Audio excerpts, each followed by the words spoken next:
Railway group D का जो है फॉर्म कैसे फिल करेंगे, स्टेप बाय स्टेप मैं आपको जो एक लाइव फॉर्म फिल करके बताऊंगा, ताकि आपको फॉर्म फिल करने में किसी प्रकार की मिस्टेक ना हो। जो भी आप लोग को समस्या आ रही है, जिस प्रकार से आप लोग दिल्ली जोन से फॉर्म कैसे भरें, इसके अलावा ओटीपी की समस्या आ रही है, इन सब के बारे में हम यहाँ पे चर्चा करेंगे। और बिल्कुल जो है रजिस्ट्रेशन से लेकर पूरा कंप्लीट वीडियो होने वाला है, फाइनल पेमेंट करने तक का जो है पूरा वीडियो ये आपको कंप्लीट मिलेगा। वीडियो आप लास्ट तक देखिए। अगर आप रेलवे ग्रुप डी का जो है फॉर्म भरना चाहते हैं, लेटेस्ट अपडेट के साथ अभी कैसे फॉर्म भरे जा रहे हैं, पूरी इंफॉर्मेशन आपको देंगे। फोटो रिसाइज करना, सिग्नेचर रिसाइज करना, सब चीज हम आपको बताएंगे। वीडियो बेसिक लंबा होगा, लेकिन आपको जो है पूरी इंफॉर्मेशन यहाँ पे जो है देकर जाएगा ये वीडियो। तो चलिए वीडियो को स्टार्ट करते हैं, समझते हैं पूरी इंफॉर्मेशन को। देखिए, फॉर्म भरने के लिए आपको मैं पहले रजिस्टर करने का प्रोसेस बताता हूं, और फिर मैं आपको जो है लॉगिन करके फॉर्म को अप्लाई करके बताऊंगा। तो यहाँ पे कॉर्नर पे आपको अप्लाई का ऑप्शन मिलता है, यहाँ पे आपको क्रिएट एन अकाउंट पे क्लिक करना है, और यहाँ पे आपको इस प्रकार से आएगा कि अगर आपके पास पहले से अकाउंट है तो आप क्या करें, डायरेक्टली लॉगिन कर सकते हैं, आपको दोबारा अकाउंट बनाने की आवश्यकता नहीं है। ये नोट करके आएगा, आपको ओके कर लेना है। जी हाँ दोस्तों, अगर आपके पास पहले से आईडी है,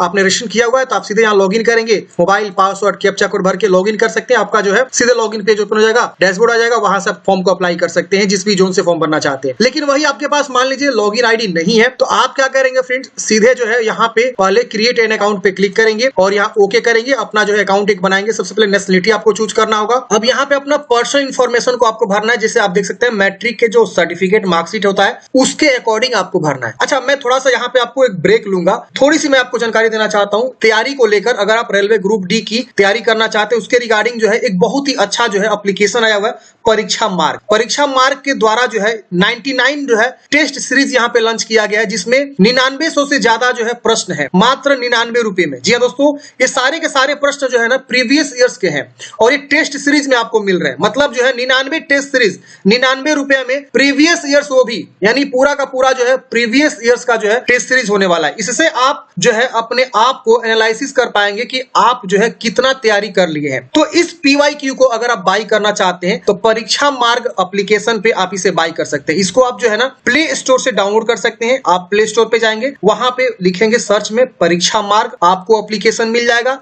आप इसको इंस्टॉल करिए, इसके बाद आप रजिस्ट्रेशन करिए, रजिस्ट्रेशन करने के बाद से लॉगिन करिए, लॉगिन करने के बाद से आपको जो है 99 टेस्ट सीरीज यहाँ पे आपको देखने को मिल जाएगा। बाई करके इनरोल करिए और अपना जो है टेस्ट स्टार्ट करिए, और बेहतरीन एग्जामिनेशन प्रिपरेशन के लिए ये टेस्ट सीरीज आप जरूर ज्वाइन करिएगा, क्योंकि सारा का सारा जो है PY क्वेश्चन यहाँ पे पूछा गया ही ऐड किया गया टेस्ट सीरीज में। पूरा मतलब वहां दिख जाएगा कि 2018 का, 19 का, कौन कौन सा एग्जाम का जो है, कौन सा शिफ्ट का जो है, कितने तारीख का शिफ्ट का जो है आपको क्वेश्चन जो टेस्ट सीरीज के तौर पे मिल रहा है। हूबहू जिस प्रकार से ऑनलाइन एग्जाम होते हैं उसी प्रकार से आपको इंटरफेस यहाँ पे देखने को मिलेगा। किसी प्रकार की समस्या हो रही है आपको टेस्ट खरीदने में या जो है मॉक लगाने में, तो आप जो है इस व्हाट्सएप नंबर पे व्हाट्सएप कर सकते हैं, मेल कर सकते हैं। ये जो है आपको यहाँ पे हेल्पलाइन नंबर भी दे दिया गया है। मैंने आपको डाउनलोड लिंक डिस्क्रिप्शन बॉक्स में दे दिया है और कमेंट बॉक्स में दे दिया है। अगर आप बेहतरीन तैयारी करना चाहते हैं तो railway group D PYQ 99 test series जरूर एक बार लगाइएगा। बाकी और भी आप पढ़ाई करते रहे जहां भी पढ़ रहे हैं, लेकिन ये PYQ आप जरूर लगाइएगा। इससे आपको बहुत सारी चीजें जो है एनालिसिस करने को मिलेगा कि किस प्रकार से क्वेश्चन पूछे जा रहे हैं रेलवे ग्रुप डी में, किस तरह से क्वेश्चंस आते हैं, किस टॉपिक से ज्यादा क्वेश्चन आ रहे हैं, सब चीज आपको क्लियर हो जाएगा। चलिए आप जानते हैं कैसे आपको फॉर्म को अप्लाई करना है। आप कमेंट बॉक्स को जरूर चेक करिए, वहां पे आपको डिस्क्रिप्शन बॉक्स में भी, कमेंट बॉक्स में भी मैंने जो है डाउनलोड लिंक दे दिया है। चलिए यहाँ पे आपको जो है ना अपना पूरा नाम लिखना है, जिस प्रकार से मैट्रिक के 10th क्लास पे सर्टिफिकेट पे है, यहाँ पे अपना पूरा नाम दोबारा से लिखना है। यहाँ पूछ रहा है कि आपने नाम चेंज किया, तो यस करेंगे और यहाँ एग्री करेंगे, और चेंज नेम को लिखेंगे, नहीं किया तो नो करेंगे। यहाँ डेट ऑफ बर्थ की चॉइस करनी है, ये कैलेंडर है, आप डेट ऑफ बर्थ आसानी से यहाँ से इस प्रकार से चूज कर सकते हैं, जो भी आपका डेट ऑफ बर्थ है। यहाँ फिर उस डेट ऑफ बर्थ को कंफर्म करेंगे, यहाँ पे आपको जेंडर बताना है, फिर दोबारा जेंडर को कंफर्म करना है। यहाँ फादर्स नेम, यहाँ दोबारा फादर्स नेम को लिखना है। सारी जानकारी कैपिटल में लिखी जाती है, और जिस प्रकार से मैट्रिक के जो मार्कशीट होते हैं, सर्टिफिकेट होते हैं, उसके अकॉर्डिंग लिखना होता है। आधार कार्ड के अकॉर्डिंग या इंटर का मार्कशीट अकॉर्डिंग मत लिखिएगा, ध्यान रहे, क्योंकि जब भी वेरीफाई होगा आपका मैट्रिक का मार्कशीट देखा जाएगा। यहाँ मदर्स नेम, यहाँ दोबारा मदर्स नेम को लिखना है, यहाँ ईमेल एड्रेस लिखना है, और यहाँ पे जनरेट ईमेल ओटीपी पे क्लिक करेंगे, आपके ईमेल पे ओटीपी जाएगा, तुरंत ओटीपी को यहाँ पे लिख देना है। फिर मोबाइल नंबर लिखना है, जनरेट मोबाइल ओटीपी पे क्लिक करेंगे, आपको मोबाइल पे ओटीपी जाएगा, उसको यहाँ पे लिख देना है। अब यहाँ पे आप लोग को बहुत ज्यादा समस्या आ रही है कि आधार ओटीपी नहीं आ रहा है, तो इस केस में देखिए आपको यहाँ पे पहले आधार नंबर लिखना है, या VID नंबर भी लिख सकते हैं, और जनरेट आधार ओटीपी पे क्लिक करना है। तो चलिए हम इस पे क्लिक करते हैं। अब देखिए फ्रेंड्स, यहाँ पे आपको जो है ना वेरीफाई नहीं करना है, यहाँ पे आधार संख्या लिखने के बाद से जनरेट आधार ओटीपी पे क्लिक करना है। जैसे आप इस पे क्लिक करेंगे, ये देखिए यहाँ पे ना आपको ना यहाँ इस प्रकार से एरर आ रहा है, यहाँ लिख रहा है error while generating OTP please try again later, मतलब बोल रहा है कि यहाँ पे ना आधार ओटीपी जनरेट होने में एरर आ रहा है, आप थोड़ी देर बाद ट्राई करिए। तो आप यहाँ पे क्या करेंगे फ्रेंड्स, 2 बार 3 बार ट्राई करेंगे। हो सकता है कि आपके साथ ऐसा एरर आ रहा होगा, कभी कभी किसी के साथ जो एरर नहीं भी देखने को मिल रहा है, तो आपको बार बार यहाँ पे ट्राई करते रहना है, ठीक है ना। अगर यहाँ पे दिक्कत हो रही है तो आप एक दूसरा ब्राउजर को भी यूज कर सकते हैं, और काफी ज्यादा ये समस्या आ रही है फ्रेंड्स। कभी कभी आप रात में भी, लेट नाइट को भी आप ट्राई कर सकते हैं, अर्ली मॉर्निंग में भी ट्राई कर सकते हैं, उसके बाद से आप यहाँ पे जो है वेरीफाई कर सकते हैं। लेकिन ये अभी समस्या जो है यहाँ पे आपको देखने को मिल रही है। आप यहाँ पे क्लिक करेंगे तो यहाँ पे आपको रजिस्ट्रेशन करने में समस्या हो रही है। तो यहाँ पे जनरेट ओटीपी में एरर यहाँ पे आपको देखने को मिल रहा है। अगर आपका जनरेट ओटीपी होता है तो यहाँ ओटीपी लेके वेरीफाई करेंगे तो आपका डाटा वेरीफाई होगा डाटा सर्वर से, आधार सर्वर से, और उसके बाद से यहाँ पे आपको जो है ये जो है कर लेना। अगर आप यहाँ पे आई डोंट हैव आधार पे क्लिक करते हैं ना, यहाँ पे आपको नहीं ऑप्शन आएगा, मतलब विदाउट आधार रजिस्ट्रेशन करने का। पहले ही ऑप्शन था लेकिन ये वैसे हटा दिया गया है। तो जिनका ओटीपी आ रहा है वो यहाँ वेरीफाई कर लीजिए, जिनका नहीं आ रहा है वो यहाँ पे बाद में ट्राई कर सकते हैं, थोड़ी देर बाद। हो सकता है कि इनके इंटरनल सर्वर से प्रॉब्लम हो, जिसके वजह से समस्या आ रही हो, तो आप जो है हो सकता है तो आप 2 दिन या 1 दिन बाद जो है ट्राई कर सकते हैं। अगर ऐसा लगातार एरर रहा तो डेट बढ़ने के भी चांसेस हो सकते हैं, फॉर्म का डेट बढ़ भी सकता है, ठीक है ना। तो आप यहाँ पे ट्राई करेंगे। अब यहाँ पे आपको एक पासवर्ड बनाना है। पासवर्ड जो है एक capital letter, small letter, special character, number use करते हुए पासवर्ड आप बनाएंगे और उस पासवर्ड को यहाँ पे कंफर्म करेंगे। फिर आई एम नॉट रोबोट पे क्लिक करना है और preview and create an account पे क्लिक करना है। प्रीव्यू करते हैं फ्रेंड्स, आपका पेज प्रीव्यू आता है। आप एक बार अच्छे से वेरीफाई करिए कि हाँ ये सारा जानकारी सही। अगर इसमें कुछ भी गलती है उसको सुधारेंगे, नहीं गलती है तो सबमिट कर देंगे। सबमिट करते हैं फ्रेंड्स, आपका अकाउंट जो है तुरंत बन जाता है। अकाउंट बनने के बाद से फ्रेंड्स डायरेक्टली आप लॉगिन पेज पे आ जाते हैं। यहाँ पे आप आपको अपना मोबाइल या ईमेल दोनों में से कोई लिखना है एक, और पासवर्ड जो आपने बनाया था वो लिखना है। आई एम नॉट रोबोट पे क्लिक करना है और लॉगिन करना है। जैसे फ्रेंड्स आप लॉगिन करेंगे आपका इस प्रकार से डैशबोर्ड ओपन हो जाएगा। अब यहाँ पे आप देखेंगे तो आपको ऑनलाइन एप्लीकेशन का ऑप्शन मिलेगा, आप इस पे क्लिक करेंगे। अब यहाँ पे आप देखेंगे तो आपको यहाँ पे सबसे पहले जो है 2 वैकेंसी देखने को मिल रही है, जिसका जो है लास्ट डेट यहाँ पे ऑलरेडी लिखा हुआ है। अब यहाँ पे देखेंगे रेलवे ग्रुप डी लेवल 1 वाली ये वैकेंसी है, जो कि आपको ऊपर में देखने को मिलेगा। यहाँ पे आपको जोन चूज करना। अब देखिए यहाँ पे क्या है कि जोन दिल्ली आप लोग खोज रहे हैं कि दिल्ली का जोन क्यों नहीं शो हो रहा है। देखिए दिल्ली का जोन यहाँ पे चंडीगढ़ के अंतर्गत आता है। बहुत से ऐसे जोन है जो वैकेंसी में दिखाया गया लेकिन वहां आपको देखने को नहीं मिलेगा। तो आपको देखना होगा कि वो जोन जो दिखाया गया वैकेंसी में किसके अंतर्गत आता है। तो दिल्ली का जो जोन है फ्रेंड्स वो चंडीगढ़ के अंतर्गत आता है। अगर आप दिल्ली से फॉर्म भरना चाहते हैं तो आपको यहाँ पे चंडीगढ़ का चुनाव करना होगा। अब मैं यहाँ पे आपको एग्जाम्पल से समझाता हूँ। यहाँ पे आप देखेंगे ना जो वैकेंसी टेबल दिखाया गया नोटिफिकेशन में, पेज नंबर 52 से जहां स्टार्ट हो रहा है एनेक्सर बी में 21 जोन में कहा कितनी वैकेंसी, किस किस पद के लिए कितना वैकेंसी, यहाँ पे देखिए सब चीज दिखाया गया है। तो इसके लिए फ्रेंड्स आप देखेंगे तो यहाँ पे मुंबई दिखाया गया है, यहाँ पे आपको जयपुर दिखाएगा, आपको चंडीगढ़ कहीं नहीं दिखेगा। तो फिर चंडीगढ़ से हम क्यों फॉर्म भरेंगे? तो भैया दिल्ली का जो जोन है ना वो चंडीगढ़ के अंतर्गत आएगा, तो आपको चंडीगढ़ ही चुनाव करना होगा। आप देखिए जबलपुर है, यहाँ पे आपको भुवनेश्वर देखने को मिलेगा, यहाँ पे आपको बिलासपुर देखने को मिलेगा, यहाँ पे न्यू दिल्ली आएगा। देखिए न्यू दिल्ली आ रहा है, लेकिन ये नॉर्दर्न रेलवे जो है आपको चंडीगढ़ के अंतर्गत आपको देखने को मिलेगा। अगर आप न्यू दिल्ली से फॉर्म भरना चाहते हैं तो चंडीगढ़ का चुनाव करना होगा। अब यहाँ पे देखिए चेन्नई का भी ऑप्शन है, अब यहाँ देखिए गोरखपुर का ऑप्शन है, यहाँ पे आप देखेंगे तो गुवाहाटी का ऑप्शन है, इसके बाद आप देखेंगे कोलकाता का ऑप्शन है, इसके बाद आप देखेंगे मुंबई का, अगेन सेंट्रल रेलवे मुंबई का ऑप्शन देखने को मिलेगा। फिर यहाँ पे हाजीपुर मिलेगा। अब हाजीपुर जब आप सर्च करने जाएंगे तो नहीं मिलेगा। कहाँ पे? यहाँ पे मैं दिखाना चाहूंगा। यहाँ पे देखिए कहीं हाजीपुर दिख रहा है आपको? एच कहीं नहीं है। आपको यहाँ पे पटना मिलेगा। देखिए पटना मिल रहा है, यानी हाजीपुर जो है पटना के अंतर्गत आएगा। यहाँ पे ध्यान दीजिएगा मैं क्या बात बता रहा हूँ। तो ऐसे ही आपको यहाँ पे चुनाव करना। बहुत लोग बोलेगा कि सर हम हाजीपुर से फॉर्म भरना चाहते हैं, नहीं शो हो रहा है, हम कौन सा जोन चूज करें? तो आपको पटना चूज करके फॉर्म भरना होगा। इसी तरह से दिल्ली से फॉर्म भरना चाहते हो तो आपको जो है चंडीगढ़ जोन चूज करके फॉर्म भरना होगा, ठीक है ना। कोलकाता यहाँ पे देखिए है, इसकी वजह से सिकंदराबाद यहाँ पे देखने को मिलेगा। अब कहीं नहीं आपको देखने को मिलेगा। यहाँ पे कहीं चंडीगढ़ दिखा आपको? हाजीपुर दिखा? नहीं दिखा ना। तो ये चीजें हैं, आपको यहाँ पे थोड़ा सा समझना होगा। समझ गए? तो ये आपकी जो है मैंने ऑलरेडी एग्जांपल के तौर पे दिखा दिया। अब हम आपको दिखाते हैं यहाँ पे, अगर आप जो है हाजीपुर से भरना चाहते हैं तो पटना चूज करेंगे। अगर आप मान लीजिए भरना चाहते हैं दिल्ली से तो चंडीगढ़ चूज करेंगे। इसी तरह से आप जो है यहाँ से अपना जो है चुनाव करेंगे किसके लिए फॉर्म भरना चाहते हैं, उसके बस यहाँ डिक्लेयर करेंगे और यहाँ पे नेक्स्ट वाले ऑप्शन पे क्लिक करेंगे। जिसे फ्रेंड्स आप आरआरबी चूज करके नेक्स्ट करेंगे, यहाँ पे आपका प्रीवियस डाटा यहाँ पे फैच होगा। जो लोग पुराने कैंडिडेट्स हैं, जो लोग पहले कोई वैकेंसी का फॉर्म भरे, उनका यहाँ डाटा फैच हो जाएगा और यहाँ पे आपको क्लोज कर देना है। क्लोज करते हैं यहाँ पे आप देखेंगे तो आपका अकाउंट वेरीफाई लिखेगा। यहाँ पे आपको इतने सारे स्टेप को कंप्लीट करने हैं। अब यहाँ पे आपकी जानकारी जो ऑलरेडी फिलअप मिलेगी, जो आपने पुराने वैकेंसी के लिए आवेदन दिया था। अब यहाँ पे आपको नीचे आना है। यहाँ पे आप मैरिड है कि अनमैरिड है बताएंगे, अपना रिलीजन बताएंगे, मातृभाषा बताएंगे यहाँ पे। इसके बाद से आपका choice of language for examination, किस जो है भाषा में आप एग्जाम देना चाहते हैं, इतने सारे लैंग्वेज दिए गए हैं। जैसे मान लीजिए आप गुजराती चूज करेंगे ना तो इंग्लिश और गुजराती रहेगा। अगर आप इंग्लिश चूज करेंगे तो सारा का सारा क्वेश्चन इंग्लिश में रहेगा। अगर आप हिंदी चूज करते हैं तो इंग्लिश हिंदी दोनों रहेगा। ये विशेष ध्यान दीजिएगा। यहाँ एक आइडेंटिफिकेशन मार्क्स, बॉडी में पहचान क्या है ये आपको बतानी से, तिल का निशान, कटा का निशान, जला का निशान जो भी है। यहाँ दूसरा आइडेंटिफिकेशन मार्क्स आपको बतानी है जो भी है। अगर नहीं है तो नो मार्क लिख सकते हैं। यहाँ पे अपना कैटेगरी बताना है। जैसे कि यहाँ आप देख सकते हैं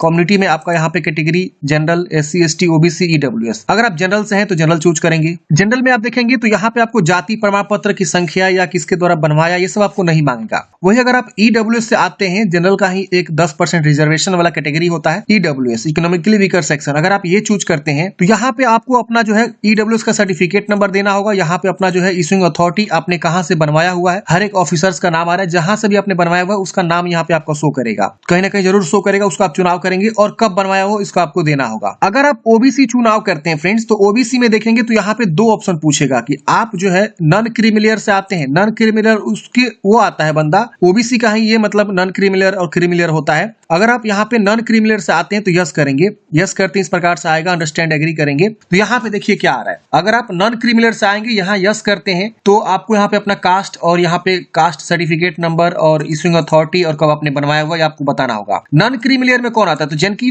फैमिली इनकम 8 लाख से कम है, OBC से आता है 8 लाख से फैमिली इनकम कम है तो यहाँ यस करेगा। और जिनकी फैमिली इनकम 8 लाख से ज्यादा है वो यहाँ नो करेगा, वो NCL में नहीं आएगा। तो इसके आपको विशेष ध्यान देना है। इस तरह से आपको जो है जानकारी को भरना है। अब यहाँ पे SC ST का भी ऑप्शन है। अगर आप SC ST से आते हैं तो अपना SC ST में जो भी आपका जाति सर्टिफिकेट लगता है वो अपना नेम ऑफ द कास्ट लिखेंगे, किस कास्ट से बिलोंग करते हैं, धोबी, बढ़ई जो भी है, यहाँ शर्मा जो भी है। यहाँ पे अपना सर्टिफिकेट नंबर लिखेंगे, यहाँ पे अपना इशूइंग अथॉरिटी लिखेंगे, यहाँ आप कब अपना सर्टिफिकेट बनवाए हुए हैं उसको आपको बताना होगा जो कि आपके सर्टिफिकेट पे लिखा रहता है। सारी जानकारी सर्टिफिकेट के अकॉर्डिंग भरना होता है क्योंकि यही सेम सर्टिफिकेट आपको ना डॉक्यूमेंट्स वेरिफिकेशन में लगता है। तो इसको आपको सजो के रखना है, ध्यान रहे, भिलवाना नहीं है। और यहाँ पे अपना जो है कहाँ से बनवाया हुआ है इशूइंग अथॉरिटी में आपको चूज कर लेना है। ये आपके सर्टिफिकेट के नीचे में साइन होता है, आप देखे होंगे जरूर। जैसे कि आप देख सकते हैं यहाँ पे बहुत सारा ऑप्शन दिया हुआ है। आप जहां से भी बनवाया हुआ है आप यहाँ पे क्या करेंगे उसका चुनाव कर लेंगे। नीचे भी बहुत सारा ऑप्शन है। जैसे बिहार में आप देखेंगे तो रेवेन्यू ऑफिसर बनाता है, वो उसका रैंक जो है तहसीलदार से कम नहीं होना चाहिए। तो रेवेन्यू ऑफिसर आप यहाँ से चुनाव कर लेंगे, ठीक है। और यहाँ पे इशूइंग स्टेट और यहाँ पे कब आपने बनवाया हुआ है, सर्टिफिकेट नंबर, और यहाँ पे ट्रेवल पास आपको चाहिए तो यहाँ पे आपको यस करना होगा। और यहाँ पे उस सर्टिफिकेट को जो आपका ये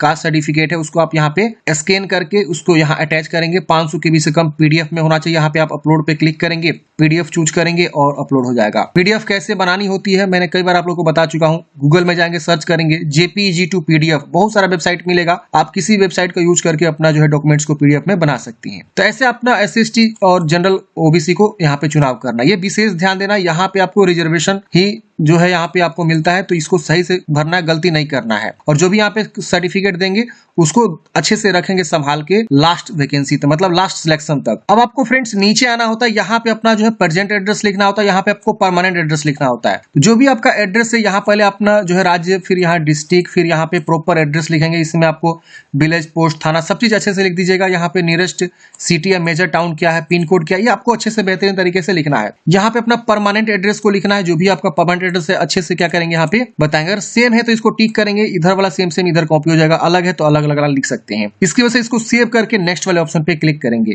सेव एंड नेक्स्ट करते हैं फ्रेंड्स, डाटा सेव हो जाएगा। अगले स्टेप में अब आपको यहाँ पे जो है कुछ जानकारी पूछेगा। जैसे एक्स सर्विसमैन है तो आप यहाँ पे यस करेंगे और अपना जो है एक्स सर्विसमैन के बारे में बताएंगे, रैंक बताएंगे, डेट ऑफ अटेस्टेशन बताएंगे। यहाँ पे आपको डिफेंस सर्विस का कहाँ से आपने किया हुआ है, are you still in defence service, तो ये सब आपको बताना होगा। नहीं है तो आप यहाँ नो करेंगे। अगर आप विकलांग है तो यस करेंगे, विकलांगता के बारे में बताएंगे जो भी आप विकलांग है। अगर आप नहीं है तो आप इसे नो कर देंगे। यहाँ पे आपको स्क्राइब चाहिए तो अगर आपको स्क्राइब चाहिए तो आप यहाँ पे यस करेंगे, नहीं चाहिए तो नो करेंगे। अगर आप जो है इकोनॉमिकली बैकवर्ड क्लास EBC से आते हैं तो आप यहाँ यस करेंगे। अब EBC में कौन आता है इनके लिए इंफॉर्मेशन यहाँ दिया हुआ है। जो BPL होल्डर कार्ड है या जिनकी फैमिली इनकम 50,000 से भी कम है वो लोग EBC में आएंगे तो उनको यहाँ पे यस करके अंडरस्टूड करना होगा। उनको ट्रेवल पास चाहिए तो यस करेंगे। अब यहाँ पे उनको जो है EBC का जो सर्टिफिकेट होल्डर है वो अपना जो है यहाँ पे बताएंगे और इशूइंग अथॉरिटी BPL कार्ड है या क्या है यहाँ पे आपको बताना होगा, तो उसके अकॉर्डिंग बताना होगा। नहीं है तो आप नो कर देंगे। यहाँ पे आप रेलवे में ऑलरेडी सर्विंग अप्लीकेंट हैं, आप रेलवे में काम कर रहे हैं तो यस करेंगे। और यहाँ पे आपको एनओसी देना होगा, do you have applied NOC, अगर आप अप्लाई किए तो यस करेंगे। तो ये मैंडेटरी है डीवी के समय में, आपको अंडरस्टूड एग्री करना। अगर आप नो करेंगे तो आपको जो है you should produce an NOC from the controlling officer on the date of DV. अच्छा, आप नो भी कर सकते हैं। अगर आप पहले से आपके पास मतलब एनओसी बनवा लिए तो यस करके आप आगे बढ़ेंगे और कैटेगरी बताएंगे, ग्रुप सी या कहाँ पे आप काम कर रहे हैं, किस प्रकार के पोस्ट पे, प्लेस ऑफ वर्किंग क्या है, जोन क्या है, किस जोन में काम कर रहे हैं। अगर आप मतलब यहाँ पे बता देंगे। अगर आप नहीं है प्रेजेंट में कहीं काम कर रहे हैं तो आप यहाँ नो कर देंगे, रेलवे आप जो है सर्विस नहीं कर रहे हैं। तो यहाँ पे एम्प्लॉयमेंट डिटेल्स पूछ रहा है, अगर आप कहीं काम कर रहे हैं जैसे कि central government, state government, PSU, या नॉट अप्लीकेबल। तो अगर आप काम कर रहे हैं तो बताएंगे, नहीं तो नॉट अप्लीकेबल चूज करेंगे। अब यहाँ पे आपको जो है ना अप्रेंटिसशिप के बारे में पूछ रहा है, तो अगर आपने जो है नेशनल अप्रेंटिसशिप सर्टिफिकेट आपके पास है तो यस करेंगे और उसकी जानकारी बताएंगे किस स्टेट पे आपने अप्रेंटिसशिप किया हुआ है, कब से कब तक आपने किया हुआ है, ड्यूरेशन यहाँ आ जाएगा, सर्टिफिकेट नंबर और सर्टिफिकेट डेट, कितना में कितना मार्क्स आपको मिला हुआ है, वो सब आपको बताना होगा। तो अगर आप एनएससी किए हुए हैं बाय एनसीवीटी से तो यस करेंगे, वरना नो कर देंगे। फिर यहाँ पे आपको नीचे में फी रिफंड के लिए अपना जो है अकाउंट डिटेल्स भर देना होगा, जैसे अपना नाम भरेंगे, यहाँ पे एफएससी कोड लिख के कंफर्म करेंगे तो आपका यहाँ पे बैंक का ब्रांच नेम वगैरह सब चीज आ जाएगा। तो ये अकाउंट डिटेल्स भर लीजिएगा, अपना ही नाम से होना चाहिए, ध्यान रखिएगा। फिर यहाँ सेव करके नेक्स्ट करेंगे। जैसे फ्रेंड्स आप यहाँ पे जो है नेक्स्ट करेंगे, अब आपको एजुकेशनल क्वालिफिकेशन वाली जानकारी को भरना होगा। अब यहाँ पे देख सकते हैं फ्रेंड्स, आपके पास पहले से मैट्रिक की जानकारी ऐड मिलेगा तो आप यहाँ पे इसमें एडिट कर सकते हैं या इसे डिलीट करके फ्रेश यहाँ पे ऐड कर सकते हैं। तो अगर आप एडिट करना चाहते हैं एडिट कर सकते हैं यहाँ पे और उसको जो अपडेट कर सकते हैं। अगर आप यहाँ डिलीट करना चाहते हो डिलीट करके भी फ्रेश भी आप यहाँ पे अपडेट कर सकते हैं। तो अगर आप मैट्रिक तक पढ़े हैं तो मैट्रिक की जानकारी, अगर आप जो है यहाँ पे और भी क्वालिफिकेशन जैसे कि आईटीआई है तो आईटीआई भी आप यहाँ पे उसकी जानकारी दे सकते हैं, ट्रेड वगैरह, किस राज्य से पढ़ाई किया है, अगर उसके वजह से district, name of institute, passing year, और एनसीवीटी है कि एससीवीटी है, फिर आपका सर्टिफिकेट क्या है इसको आपको बताना होगा, नेशनल ट्रेड सर्टिफिकेट है, स्टेट ट्रेड ट्रस्ट सर्टिफिकेट है, इसको आपको बता के ऐड करना होगा। तो जो कैंडिडेट्स आईटीआई किए हैं वो जरूर यहाँ आईटीआई की जानकारी भरिए। और जो लोग अगर मान लीजिए एनएससी किए हैं, नेशनल अप्रेंटिसशिप सर्टिफिकेट, तो अपना एनएससी भी जरूर ऐड करेंगे। उनको क्या होगा ना कि आगे चल के जो है बेनिफिट्स मिलता है, जब भी मेरिट तैयार होगा ना तो एनएससी वालों को, आईटीआई वालों को कुछ ना कुछ जरूर जो है एक्स्ट्रा बेनिफिट मिल सकता है।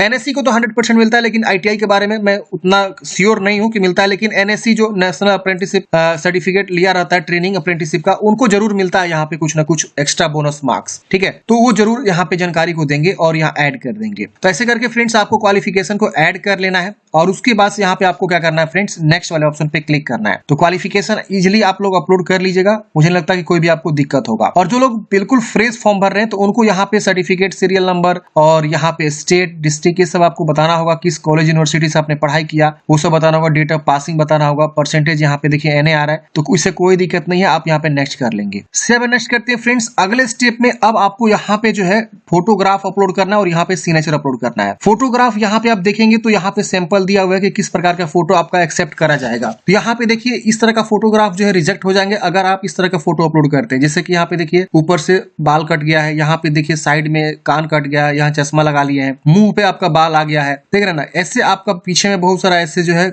बैकग्राउंड है, इस तरह से ब्लर हो गया है, चश्मा ऊपर आपने पहना हुआ हीरो स्टाइल में, ये टोपी पहना हुआ हीरो स्टाइल में, तो इस तरह का नहीं होना चाहिए। बिल्कुल साफ सुथरा सादा होना चाहिए, आपका चेहरा क्लियर देखना चाहिए, बिल्कुल सही से फोटो आपको अपलोड करना है, ये जो गाइडलाइंस है इसके अकॉर्डिंग। चलिए यहाँ पे अब आप देखेंगे तो यहाँ पे भी गाइडलाइंस बताएगा, जेपीजी फॉर्मेट होना चाहिए, 50 से 100 KB के बीच होना चाहिए, ये सब आपको ध्यान में रखना हुआ है, ये सब आपको स्पेसिफिकेशन जो दिया गया है। इसी तरह से सिग्नेचर का भी दिया गया है, यहाँ पे आपको जो है विड्थ और हाइट भी डिसाइड किया गया है, 140 बाई 160 पिक्सल का, यहाँ भाई 320 बाई 240 पिक्सल का, और यहाँ पे आपको साइज, फाइल साइज वगैरह भी दिया हुआ है। तो इसी फाइल साइज में क्या करेंगे, आप जो अपना फोटो को, सिग्नेचर को चूज करेंगे और यहाँ सेव करके उसके बाद से नेक्स्ट करेंगे। तो चलिए हम यहाँ पे फोटो को क्या करते हैं, चूज कर लेते हैं। तो फ्रेंड्स हमने यहाँ पे फोटो सिग्नेचर को अपलोड कर लिया है, यहाँ पे आप देख सकते हैं इस प्रकार से आपको अपलोड करने के बाद से सेव कर लेना है। सेव करने के बाद से फ्रेंड्स यहाँ पे आपको नेक्स्ट करना है। अब नेक्स्ट करते हैं फ्रेंड्स, यहाँ पे आप देखेंगे तो आपका आरआरबी यहाँ सिलेक्टेड दिखा रहा है कि आपने कौन सा आरआरबी यहाँ पे चुनाव किया हुआ है। अब इस आरआरबी में जितनी वैकेंसीज हैं वो सारी वैकेंसीज यहाँ पे आपका शो करेगा। अब आपको यहाँ पे ना ऑर्डर का प्रेफरेंस देना है कि आप किसके लिए प्रेफरेंस पहले रखना चाहते हैं, दूसरा पोस्ट किसके लिए, तीसरा किसके लिए, चौथा किसके लिए। तो जोन तो आपने चूज कर लिया, लेकिन उस जोन में जो 14 प्रकार की वैकेंसी है उसमें पहला, दूसरा, तीसरा, चौथा किसको रखना चाहते हैं। तो आप अपने अकॉर्डिंग सही से यहाँ पे देख लीजिए और देखने के बाद से आप क्या करेंगे, उसको आप यहाँ पे चुनाव करेंगे। आप चाहे तो अपना कैटेगरी में, जैसे मान लिया हमने यहाँ पे सिकंदराबाद चूज किया है, तो सिकंदराबाद में मेरे कैटेगरी में जो है कितनी सीटें हैं उसको भी ध्यान में रखेंगे, कौन सा बेहतरीन पोस्ट होता है इसका भी ध्यान रखेंगे, क्योंकि यहाँ पे SNT वाला बेस्ट पोस्ट माना जाता है, सिग्नल एंड टेलीकम्युनिकेशन वाला में। इसकी वजह से लोको सेड का यहाँ डीजल वाला है, लोको सेड इलेक्ट्रिकल डिपार्टमेंट है। इसके बस यहाँ डिपार्टमेंट भी लिखा हुआ दिख रहा है ना यहाँ पे। असिस्टेंट पीवे का यहाँ पे सर्च करना है कि ये किस प्रकार का पोस्ट है, काम क्या करना होता है। असिस्टेंट TRD का काम क्या होता है, पोस्टमैन B का काम क्या होता है, ट्रैक मेंटेनर ग्रेड 4 का यहाँ पे क्या काम होता है, जो इंजीनियरिंग डिपार्टमेंट का है। तो आपको ध्यान देना है और समझना, उसके अकॉर्डिंग जो है यहाँ पे प्रीफरेंस करना। ये नहीं कि कुछ भी आप जो है पहले चूज कर लीजिए, अब पता चला कि अच्छा पोस्ट आपने पहले चुनाव किया नहीं, और जो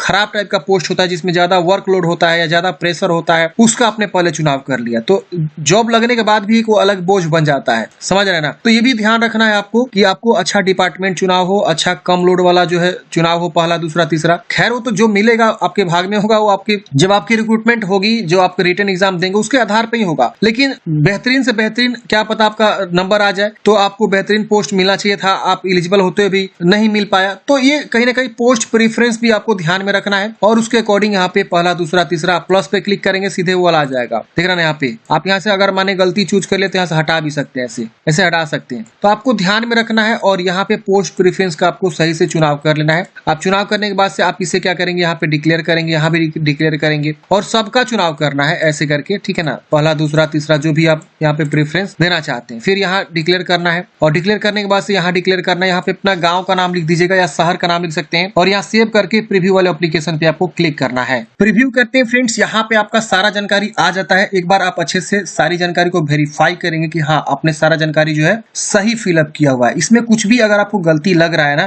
तो फ्रेंड्स आप यहाँ एडिट का बटन है, आप एडिट बटन पे दबा के एडिट कर लीजिएगा, बैक जाके। अगर आपको कहीं गलती नहीं रहा तो इसको आपको टिक करना है, और यहाँ पे फॉर्म को आपको सबमिट करना है, ठीक है ना। I have rechecked the above details and found correct, ये टिक कर लेना है और सबमिट कर देना है। सबमिट करते ही यहाँ पे पूछेगा कि क्या आप श्योर है, आप सबमिट करना चाहते हैं, आप यहाँ पे सबमिट करेंगे। अब आपका फॉर्म सबमिट हो जाएगा। यहाँ पे आपको पेमेंट जमा करने का ऑप्शन मिलेगा, यहाँ पे पे विथ SBI ई-पे का ऑप्शन मिलता है, आप इस पे क्लिक करेंगे। यहाँ पे आपको एग्री करना है और यहाँ पे प्रोसीड करना है। अब यहाँ पे देखेंगे फ्रेंड्स, आपके पास कार्ड का ऑप्शन आता है, यहाँ पे नेट बैंकिंग का ऑप्शन आता है, यहाँ पे आपको UPI का भी ऑप्शन आता है। तो आप जिसके थ्रू भी पेमेंट जमा करना चाहते हैं उसका आप चुनाव करके पेमेंट को जमा करेंगे। तो हम यहाँ पे जो है QR कोड जनरेट कर लेते हैं, UPI QR। हम यहाँ पे पे नाउ पे क्लिक करेंगे, QR कोड आ जाएगा। यहाँ पे हम QR कोड को स्कैन करके पेमेंट को जमा कर सकते हैं। आप अपने फोन पे, पेटीएम, गूगल पे, किसी से भी आप इसको स्कैन करेंगे और सिंपल जो है उस डिवाइस से क्या करेंगे, उस मतलब ऐप से आप पेमेंट को जमा कर देंगे।